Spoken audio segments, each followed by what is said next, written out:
Hello friends, आज आम छटा ए मन रखा।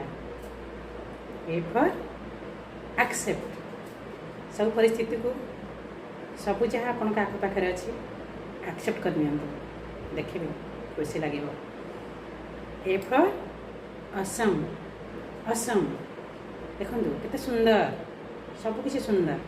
आम चारिपाखे जहाँ भी आपन को मिली सबू किसी सुंदर।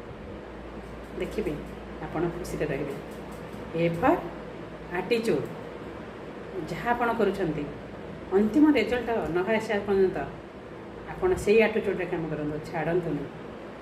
ए फॉर ऑथेंटिसिटी। परफेक्ट सह करंतु, ऑथेंटिसिटी सह करंतु। A for appreciation. जहाँ आपण को मिली से आपण को खाद्य हो, वस्त्र हो, कर्म हो, संपर्क हो, जहाँ मिली एप्रिशिएट करूँ। आउ अवेयरनेस। A for awareness. आपण कौन करूँ, सबुदिन किसी सचेतनता बार्ता शुणु। आखपाखे जी अच्छा सचेतन करूँ। ठीक कहली ना।